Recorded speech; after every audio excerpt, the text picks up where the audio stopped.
Hi folks, welcome to my channel, The Average Dermadoc. Let's begin the show. Antimalarials. Coming to its classification, 4 aminoquinolines. These are the ones which is used in DVL, HCQ, CQ. 8 aminoquinolines, primaquine, tafenoquine, cinchona alkaloids, quinine, quinidine, acridines, quinacrine, mepacrine, diaminopyridines, pyrimethamine, quinoline, methanol, mefloquine, artemisinin, artemether, ether, sunate, sulfones, dapsone, sulfadoxine, biguanides, proguanil. These are bitter water-soluble crystalline powders. To make it more readily absorbable from the gut, they are formulated more water solubly, but actually they have both lipophilic and hydrophilic components. They will bind avidly to tissue proteins, that is very vigorously, greedily to tissue proteins, hence gets more in concentration in tissues than in plasma concentration, that is 100 times more. So they will obviously have more T-half of 40 days for CQ, 50 days for HCQ, metabolized in liver to water-soluble active metabolites. For CQ, it is desethyl CQ. For HCQ, it will convert mainly to desethyl HCQ and also to desethyl CQ. Excreted 50% in urine. Mostly CQ is excreted via urine and HCQ via bile. As it is metabolized in liver, obviously they will be eliminated via bile and feces. Small amounts are eliminated via saliva, sweat and breast milk.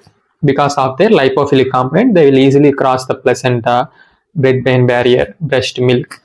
Coming to mechanism of action, mainly light filtration. Hence, we can use it for UV-induced cutaneous reaction in LE, PMLE. Immunosuppression, as they inhibit toll-like receptors, antigen-antibody complex formation.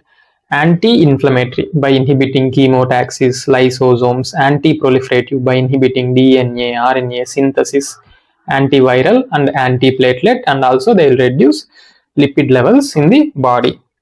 Coming to FDA approved uses, only one which is related to skin is lupus erythematosus. Rest are malaria and rheumatoid arthritis. Off-label uses are photosensitive diseases, granulomatous diseases, benign lymphocytic infiltrates and some other diseases.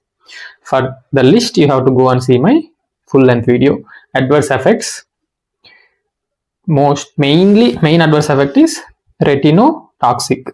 That is toxic retinopathy. If you combinedly give both HCQ and CQ, it increases retinal toxicity.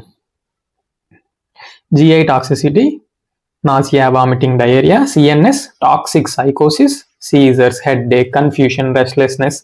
Hematological side effects like hemolysis, mainly at high dosages in G6PD deficient patients.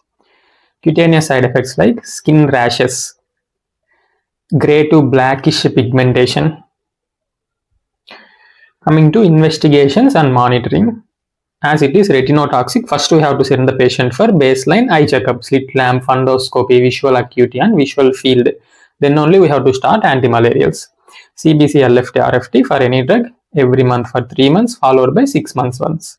Urinary 24-hour porphyrin or random urinary porphyrin levels. Because in porphyria patients, we should always start low dose antimalarials, then we have to gradually increase. Otherwise, there will be flaring up of acute attacks of porphyrias. Follow up yearly after 5 years. That is, we will do eye checkup after 5 years every year. Coming to contraindications, documented retinopathy. Before starting the drug, while on the drug, if any retinopathy gets documented, you have to stop the drug. Otherwise, patient will lose his sight. Hypersensitivity for any drug. Relative contraindication, pregnancy and lactation, as it can cross placenta and breast milk. Because it is relative contraindication, according to risk versus benefit ratio, we can start. Remember the channel name. Don't forget to like, share and subscribe. Thank you. Hasta la vista. До свидания.